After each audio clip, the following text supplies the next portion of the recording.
आज की वीडियो हमारी फाइन डाका ग्रास के ऊपर है कि फाइन डाका ग्रास को कैसे ग्रो किया जाएगा। इस वीडियो में हम डिस्कस करेंगे कैसे एक प्लाट की हमने कैलकुलेशन निकालनी है, उसकी मेजरमेंट हमने कैसे करनी है और उसकी हमने फिजिबिलिटी रिपोर्ट कैसे बनानी है कि टोटल कितना खर्चा आएगा इस प्लाट की तैयारी के ऊपर। तो सबसे पहले जो हमें लैंड मिली है, जो हमें ज़मीन मिली है, हम इसकी कैलकुलेशन करेंगे। इसकी लंबाई और चौड़ाई ये हम इंच के अंदर इसको मेजर करेंगे और उसके बाद हम लंबाई ज़रब चौड़ाई इज़ इक्वल टू जो जवाब आएगा उसको हम डिवाइड करेंगे 272.25 के ऊपर। तो जो हमें जवाब मिलेगा वो होगा हमारा मरले के अंदर जवाब। ये जगह अप्रॉक्सीमेटली हमारी 10 मरले है। हम 10 मरले का ये प्लाट तैयार कर रहे हैं। सबसे पहले हमने इसको नॉर्मल इस तरीके से, जहाँ पे कचरा पड़ा है, जहाँ पे पत्थर वगैरह छोटे छोटे पड़े हैं, तो इसके ज़रिए से सारे पत्थर हम ऊपर से उठा लेंगे और थोड़ी सी ज़मीन इसके ज़रिए से हमवार हो जाएगी। इस तरह ज़मीन हमवार करने के बाद, सारे प्लाट को बिल्कुल बराबर करने के बाद, इसकी रफ सी जो इसका लेवल है उसके होने के बाद, दूसरे नंबर पर हम इसको थोड़ा सा और मज़ीद इसका लेवल करेंगे। जो दूसरा हम लेवल करेंगे वो हम लकड़ी की चपटी की मदद से करेंगे। हमने एक सिंपल सा सादा सा जकार्ड बनाया हुआ है, लकड़ी की चपटी है और उसके आगे हमने एक लकड़ी का ही डंडा लगाया हुआ है। तो उसके ज़रिए से हम इसका लेवल करेंगे। उसके ज़रिए से और मज़ीद ये बिल्कुल बराबर होती जाएगी ये ज़मीन।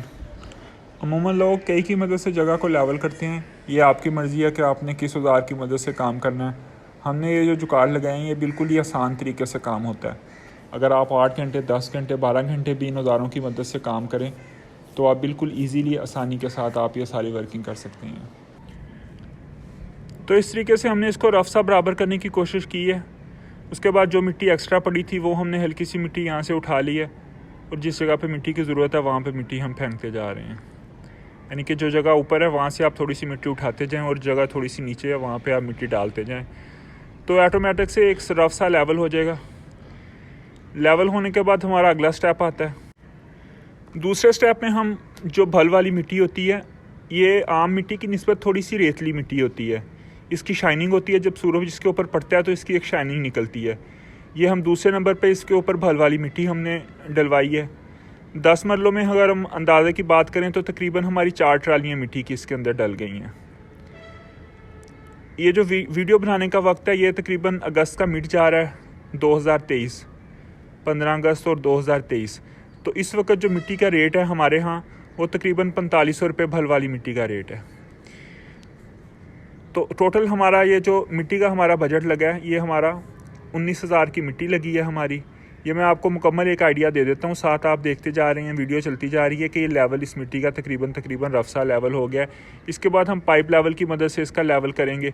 ये जितने भी हम स्टेप डिस्कस कर रहे हैं ऑलरेडी हमारी यूट्यूब के ऊपर इससे मुतल्लिक डिटेल के साथ मुकम्मल वीडियोज़ पड़ी हैं। अगर आपको पाइप लेवल का नहीं पता तो वो भी वीडियो पढ़िए। आप पाइप लेवल देख सकते हैं कि कैसे पाइप लेवल के ज़रिए से ज़मीन का लेवल होता है। कारपेट ग्रास की जो ग्रोथ होती है, इसको जब ज़मीन में पंच किया जाता है तो उसके ऊपर हमारी मुकम्मल तफसील के साथ वीडियो पड़ी है। फ़िलहाल इस वीडियो का मकसद ये है कि हम फिजिबिलिटी रिपोर्ट तैयार करें कि हमने 10 मरले जो हमारी टोटल जगह है इसके ऊपर हमारी कौन कौन सी चीज़ लगेगी, कौन कौन सा हमारा मटीरियल यूज़ होगा और हमारा टोटल बजट कितने का जाएगा।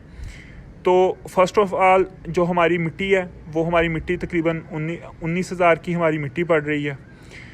मिट्टी पड़ने के बाद 18,000 की मिट्टी हो गई। 18,000 की मिट्टी के बाद जो दूसरे नंबर पर हमारी लेबर आती है 10 मरलों के अंदर, वो 4 बंदे काम, अगर 2 बंदे 4 दिन काम करें तो ज़्यादा से ज़्यादा जो कारीगर है उसकी जो मज़दूरी होती है वो डेली की वो 2,000 रुपये होती है। तो जो हमारी मज़दूरी इसके ऊपर लेबर कास्ट आती है वो 4800 रुपये आती है।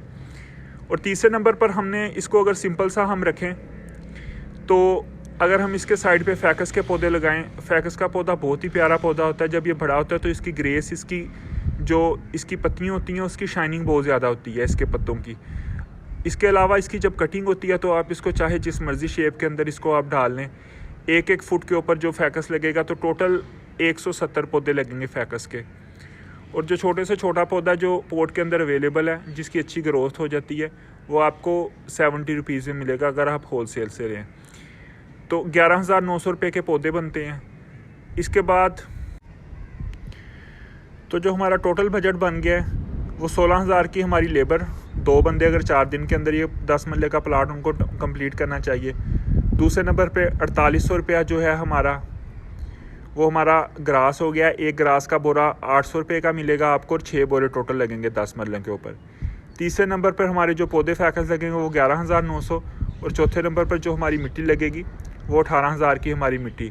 तो अप्रॉक्सीमेटली जो हमारा 10 मरले का प्लाट है ये 50,000 में तैयार होगा। और हमने एक स्टेप और किया है कि हमने 2 फैकस के पौधे, पांडा फैकस के पौधे, बड़े पौधे वो भी लगाए हैं उसके साथ 2 फीट के अंदर, जो 2 फुट के पेड़ के उसके अंदर पोर्ट के अंदर अवेलेबल हैं। तो टोटल हमारा 58,000 इस सारे प्लाट के ऊपर खर्चा आया है। तो हम वापस वीडियो के ऊपर आते हैं। ये हमारा फैकस प्लांट हो गया, ये इस तरह पोर्ट के अंदर अवेलेबल होता है। ये सारा हमारा 0 लेवल हो गया है जिस जगह पे हमने ग्रास लगाना है उसके अंदर।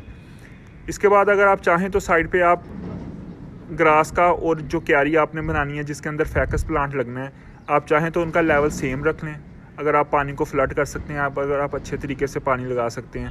और अगर आप चाहते हैं कि ग्रास को आपने पानी कम देना है और आपके पौधे जो हैं ये बिल्कुल ग्रीन रहें, तो फिर आप इसको 2 से 3 इंच आप नीचे कर सकते हैं। एक खाली आप बना सकते हैं, चाहे तो आप उसकी चौड़ाई 1 फीट के अंदर कर लें या 1.5 फीट के अंदर कर लें। तो आपने 1-1 फीट का जो फासला छोड़ के आपने फैकस का पौधा लगाते जाना है। अगर आप चाहें, अगर आपका बजट खुला डुला है, अगर आपको पैसों की कोई प्रॉब्लम नहीं है, तो आप डबल फैकस भी लगा सकते हैं। हमने ब्लैक फैकस लगाई है, हम कम बजट के अंदर, ये पूरे बजट के अंदर काम कर रहे हैं। अगर आपने डबल फैकस करनी है, अगर आपने फैकस के 2 पौधे लगाने हैं, तो आप एक ब्लैक फैकस कर लें और आप एक गोल्डन फैकस कर लें। अगर आप बाहर से शाइनिंग देना चाहते हैं तो आप गोल्डन फैकस को बाहर वाली साइड पे लगाएं और ब्लैक फैकस को आप ग्रास वाली साइड पे लगाएं। ब्लैक फैकस की जो ग्रोथ होती है वो ज़रा स्पीड के अंदर होती है, तो 2 कलर आपको बाहर से देखने को मिलेंगे। अब ये हमारी फाइंडा का ग्रास की पंचिंग का टाइम आ गया है। फैकस के पौधे हमारे लग चुके हैं 1-1 फीट के फासले के ऊपर। सिंपल सा हमने फाइंडा का ग्रास को पकड़ना है। पाकिस्तान के अंदर जो आपने ग्रास ग्रोथ करवानी है, फाइंडा का ग्रास ज़बरदस्त है, इससे ऊपर कोई ग्रास नहीं है। बजट के हवाले से हम चेक करें तो ये इसका बजट सबसे कम है फाइंडा का ग्रास का, लेकिन इसका जो रिज़ल्ट है वो बहुत प्यारा है। कोरियन ग्रास जो होती है वो बहुत ज़्यादा महंगी होती है, लेकिन उसका प्रॉब्लम ये है कि जब वो एक जगह से रफ़ होती है, टूट जाती है, तो दोबारा वो अपने आप सेट नहीं होती। फाइंडा का ग्रास का ये है कि अगर आपका प्लाट बिल्कुल ख़राब हो गया है, एक दफ़ा ग्रास चल गई या आपको केयर नहीं आपसे कर हुई, आपका प्लाट बिल्कुल ख़राब हो गया, तो आपने क्या करना है, इसकी कटिंग कर दें आप ऊपर से। हल्की सी आप इसके अंदर थोड़ी सी हलचल करें ज़मीन के अंदर, यानी कि उसको थोड़ा सा नरम कर लें और आप एक दफ़ा फिर आप भल जो है वो आधी इंच तकरीबन इसके ऊपर आप भल पूरी बिछा दें और आप इसको मुकम्मल फ्लड करें पानी के साथ। आप इसको मुकम्मल भर दें 2 से 3 दफ़ा, हफ्ते के अंदर 2 दफ़ा, और टोटल आपने 4-5 दफ़ा पानी से भरना, तो आपका प्लाट ये वापस फिर लश ग्रीन हो जाएगा। कोरियन ग्रास ऐसा नहीं करती, वो जब ख़राब होगी तो फिर ख़राब होगी, तो दोबारा उसके सेट होने के चांसेस बहुत कम होते हैं। ये आप देख रहे हैं कि ये फाइंडा का ग्रास लगने के बाद ये 3 दिन के अंदर ये रिजल्ट मिलना शुरू हो गया हमें। 3 दिन के अंदर उसने अंदर से नई अपनी जो पत्तियाँ होती हैं वो निकालनी शुरू कर दी हैं। कुछ ग्रास येलो है, जब हमने लगाया तो एक दफ़ा ग्रास ने थोड़ा सा येलो होना होता है। येलो होने के बाद लेकिन जो अंदर से उसका कलर निकल रहा है वो ग्रीन कलर का नया उसके पत्ते निकल रहे हैं। तो देखते ही देखते दिनों के अंदर इसने मुकम्मल ग्रीन हो जाना है, इसका कलर बिल्कुल चेंज हो जाना है और फिर तकरीबन 1 माह के बाद हमने इसकी कटिंग कर देनी है। जब हमने इसकी कटिंग करनी है तो 2 से 3 कटिंग के बाद इसने अपना सारा एरिया कवर कर लेना है। एरिया से मुराद ये है कि जो इसके अंदर मिट्टी आपको नज़र आ रही है, कहीं पे भी आपको मिट्टी ने नज़र नहीं आना, हर जगह पे ग्रास ने अपनी जगह खुद ब खुद, सिर्फ आपने एक काम करना है कि आपने पानी लगाना है। और दूसरे नंबर पे जो इसमें कचरे वाला घास ग्रो करेगा वो आपने बाहर निकालते जाना है, यानी कि जो आपने फाइंडा का ग्रास लगाया सिर्फ यही घास ही ज़मीन के अंदर ग्रो करना चाहिए। इसके अलावा अगर कोई भी और चीज़ पैदा होती है ज़मीन के अंदर, मिट्टी के अंदर मुख्तलिफ से बीज आ जाते हैं, कुछ जड़ें आ जाती हैं, जब आप नई मिट्टी, भल वाली मिट्टी आप डलवाते हैं, तो वो आपने आहिस्ता आहिस्ता निकालते जाना है। तो फिर ये आपका carpet grass step by step ये आपका तैयार होता जाएगा। ये हमारा लिंक नीचे आपको नज़र आ जाएंगे, डिस्क्रिप्शन में सारे लिंक पड़े हैं फाइंडा का ग्रास की। अगर आप बिल्कुल डिटेल के साथ देखना चाहते हैं कि इसको कैसे ग्रो करवाया जाए मज़ीद डिटेल के साथ, तो वो मुकम्मल वीडियोज़ आपको मिलती रहेंगी। ग्रास लगाने के बाद आपने वाटरिंग करनी है। कोशिश करें कि पाइप को आप ज़मीन के ऊपर ना छोड़ें, क्योंकि ये भल वाली मिट्टी अगर आप पानी ज़मीन के ऊपर छोड़ देंगे पाइप को, तो वो एक जगह पे पानी लगेगा, उमूमन जो हमारा नॉर्मल पाइप होता है। आपने इस तरह इसका हल्का सा आपने प्रेशर बनाना है और आपने इसको कोशिश करना है कि जिस तरह बारिश के पानी के छींटे छोटे छोटे से नीचे गिरते हैं, वो वाला इसको माहौल मिले। उसके ज़रिए से ये होगा कि इसको तकरीबन 1 इंच पानी चाहिए। 1 इंच नीचे इसकी जड़ मौजूद है, तो अगर हम 1 इंच इसको पानी मिल जाएगा तो ये अच्छे तरीके से ग्रो करेगा। और अगर हम पाइप नीचे छोड़ देंगे तो सिर्फ एक ही जगह पे पानी इसका मूव करेगा, उसी जगह पे नीचे पानी जाता जाएगा। वो जगह तो दलदल बन जाएगी, लेकिन सारा प्लाट हमारा पानी के साथ नहीं भरेगा और फिर ये नीचे सुराख होना शुरू हो जाएगा जहाँ पे हम पाइप छोड़ेंगे। ये आप देख रहे हैं कि 1 हफ़्ते के अंदर इसका ये रिज़ल्ट आ गया माशाल्लाह। हर जगह पे ये ग्रीन ही ग्रीन, और इसकी तकरीबन 90% से ऊपर इसकी एफिशिएंसी आई है। अब ये 2 हम फैकस के पौधे नर्सरी से परचेज़ कर रहे हैं। ये पांडा फैकस है, इसकी रफ सी कटिंग हुई है, लेकिन जब ये ग्रो करेगा ज़मीन के अंदर तो अच्छे तरीके से इसकी कटिंग हो जाएगी।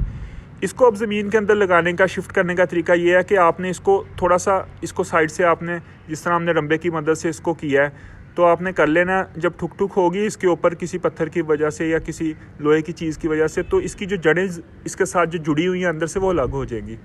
बिल्कुल आपने ये काम एहतियात के साथ करना है। तो आपने इसको ज़रा हिला के देख लेना है, जब ये आसानी के साथ मूव करे। एक और आपने एहतियात करनी है कि इसकी जो जड़ होती है, कई दफ़ा जो नीचे इसका सुराख होता है वहाँ से बाहर निकली होती है, तो आपने वो जड़ वहाँ से कट ऑफ करनी है। और दूसरे नंबर पर आपने इसको अंदर से नहीं छेड़ना जब आपने इसको पोट से बाहर निकालना है। यानी कि आपने इसको बाहर से जो भी चोट लगानी है, भला आप इसका पोट तोड़ दें, लेकिन आपने ये नहीं करना कि अगर नहीं निकल रहा तो आप अंदर से इसको, जो पोट के अंदर जो मिट्टी होती है वहाँ से आपने इसको नरम करना नहीं शुरू करना। उसका नुकसान ये होगा कि जो इसकी जड़ें हैं वो टूट जाएंगी। इसका पूरे का पूरा जाल बना हुआ है जड़ों का अंदर, तो आपने ये पूरे का पूरे जाल को ही बाहर निकालना है। आपने इसको अंदर से नरम नहीं करना शुरू कर देना, अंदर से ये सख्त रहना चाहिए। बाहर से आपने इसको ठुक ठुक करके, अगर ये नहीं निकल रहा तो आपने नीचे से अपना होल चेक कर लेना है। तो आपने इसको बाहर से ठुक ठुक करते जाना है और आपने इसको आराम से पूरी की पूरे आपने इसको सांचे को बाहर निकालना है। तो इस तरीके से हमारा एक पौधा ज़मीन के अंदर लग गया है, दूसरा पौधा हम ज़मीन के अंदर लगा रहे हैं। ज़मीन के अंदर लगाते हुए दूसरी एहतियात आपने ये करनी है कि जो आपने नीचे होल रखना है वो आपने थोड़ा सा बड़ा रखना है। यानी कि ये ना हो कि आप इसको पोट को पकड़ें, इस पौधे को पोट से आप निकालें, आप ऊपर रखें और आपका ये पौधा ज़मीन के अंदर ना जाए और आप इसको दबा के ज़मीन में लगाने की कोशिश करें। तो वैसे क्या होगा कि ये जो आपकी जड़ें हैं ये फिर हिल जाएंगी। तो इस तरीके से पौधा जो है, एक महंगा पौधा, वो डैमेज हो जाएगा, वो पौधा डेड हो जाएगा। तो घड़ा, अगर नीचे जो आपने घड़ा जहाँ पे ज़मीन के अंदर आपने इसको लगाया वो अगर बड़ा होगा तो आसानी के साथ आप इसको रखें और साइडों पे आप इसको मिट्टी डाल दें। तो अगेन फिर जब भी आपने कोई भी प्लांट लगाना है तो आपने फ़ौरन, चाहे आगे ज़मीन में पानी लगा हो चाहे ना लगा हो, तो आपने फ़ौरन इसको एक दफ़ा से पानी देना है, क्योंकि जो इसकी नई जड़ें ज़मीन के अंदर जाएंगी तो उन्होंने फ़ौरन उनको ड्रिंकिंग की ज़रूरत होती है, उनको बहुत ज़्यादा प्यास लगी होती है। अगर हम उसको पानी नहीं पिलाएंगे तो वो उसके भी डेड होने के चांसेस हैं। तो ये माशाल्लाह से बहुत अच्छा सा कलर इसका आ गया है। सारा प्लाट हमारा तैयार है। बैक साइड की जो आपको दीवार नज़र आ रही है ये थोड़ी सी रफ़ है, इसके अंदर हमने उल्टा शो के पौधे तो लगा दिए, लेकिन हम इसके अंदर एक और पर्दा बेल भी लगाएंगे ताकि ये सारा आपको ग्रीनरी नज़र आए। जैसे ही हम इसकी नई अपडेट आएगी तो हम वो भी इसकी वीडियो साथ इसके अपलोड कर देंगे, इसकी कटिंग और इसके दूसरा सारा जो नेक्स्ट इसका प्रोसेस होता है उसके ऊपर हम अलग से वीडियो बनाएंगे। तो इस तरह से आप इसको ग्रीनरी करती जाएँ। पाकिस्तान जिंदाबाद। अगर आप इस तरह से इस प्लाट बनाते जाएंगे तो एक बहुत अच्छा सा माहौल हमें मिलेगा, बहुत अच्छा सा इसका व्यू देखने को मिलेगा, आंखों को राहत मिलेगी। सुबह आप जब इसके ऊपर वॉक करेंगे तो आपकी फ़िज़िकल एक्टिविटी, जो आपकी वर्जिश होती है, वो भी पूरी होगी। तो ऐसे ग्रास लगाते जाएं, ऐसे पौधे लगाते जाएं और पूरे पाकिस्तान को ग्रीन हरा भरा करते जाएं।